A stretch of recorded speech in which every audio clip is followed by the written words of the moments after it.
চক্রান্তকে ব্যর্থ করে দিতে হবে। এমন কোনো কাজ করবেন না যাতে আপনাদের এত দিনকার সংগ্রাম, আত্মত্যাগ বিফলে যায়। প্রিয় সহকর্মীবৃন্দ, আসসালামু আলাইকুম। আজ দীর্ঘ 6 বৎসর পর আপনারা আবার একসাথে ফ্যাসিস্ট মুক্ত বাংলাদেশে একত্রিত হতে পেরেছেন। সেজন্য আল্লাহর কাছে হাজার শুকরিয়া আদায় করছি। দীর্ঘ ফ্যাসিবাদী বিরোধী সংগ্রামে যারা শহীদ হয়েছেন এবং সম্প্রতি জুলাই আগস্টের ফ্যাসিবাদী শাসকদের নির্মম ভয়াবহ দমন নীতির কারণে গণহত্যায় যারা শহীদ হয়েছেন তাদের প্রতি আমি শ্রদ্ধা জানাচ্ছি। যারা আহত হয়েছেন তাদের প্রতি জানাচ্ছি আন্তরিক সমবেদনা। আমি চিকিৎসার কারণে যুক্তরাজ্যে অবস্থান করলেও আমি সব সময় আপনাদের পাশেই আছি।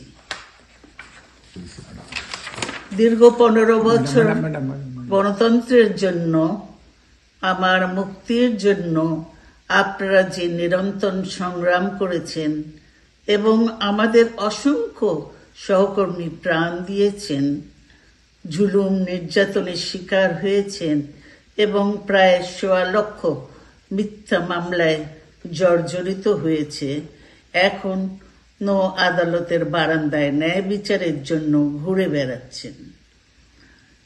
আপনাদের এ ত্যাগ শুধু দল নয়, জাতি চিরকাল স্মরণ রাখবে। দেশ আজ এক সংকটময় সময় অতিক্রম করছে।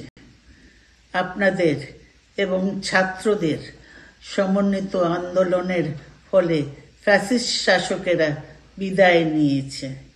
একটা অন্তর্বর্তীকালীন সরকার গঠিত হয়েছে।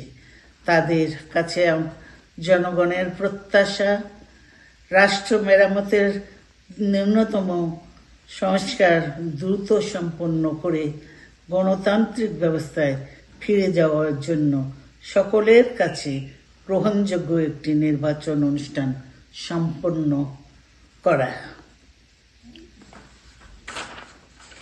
আমার অবর্তমানে দলের ভারপ্রাপ্ত চেয়ারম্যান, সিনিয়র নেতৃবৃন্দ এবং আপনাদের সকলকে সাথে সঙ্গে নিয়ে নিরন্তর কাজ করে দলকে সুসংহত করেছেন।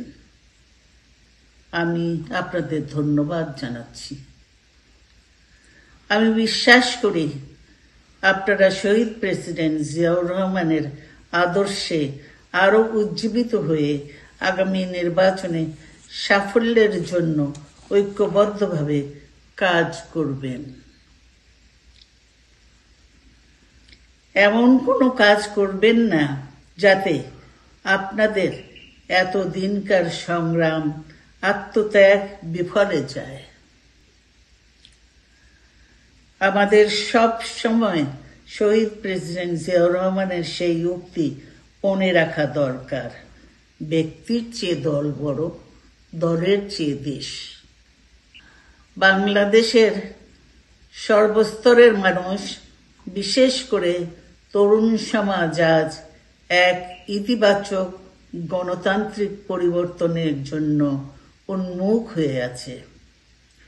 ক্ষুদ্র ক্ষুদ্র সংকীর্ণতা ভুলে দেশ ও জাতির বৃহত্তর স্বার্থে আমাদের কাজ করতে হবে।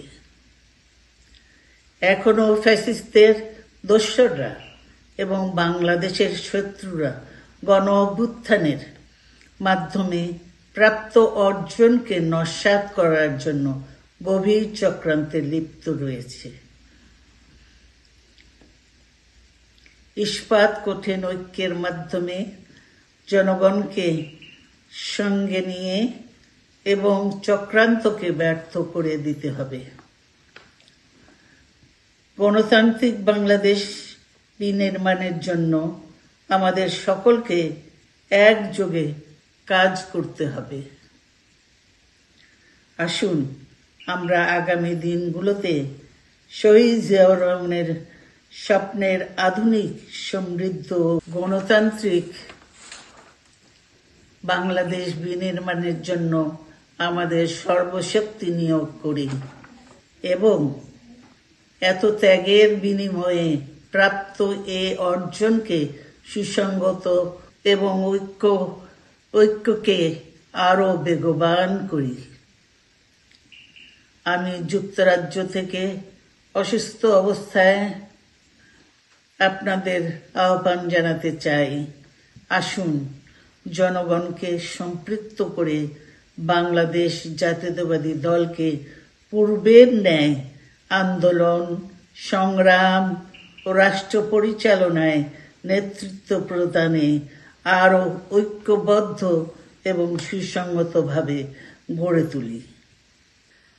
আপনাদের মাধ্যমে ছাত্র, যুবক সহ দেশবাসীর কাছে আহ্বান রাখতে চাই, আসুন প্রতিহিংসা, প্রতিশোধ নয়, পারস্পরিক ভালোবাসা ও ভ্রাতৃত্বের মাধ্যমে আমরা সকলে মিলে আমাদের প্রিয় মাতৃভূমিকে, বাংলাদেশকে সত্যিকার অর্থেই একটি বাসযোগ্য, উন্নত ও গণতান্ত্রিক রাষ্ট্রে পরিণত করি। আল্লাহ হাফেজ। বাংলাদেশ জিন্দাবাদ।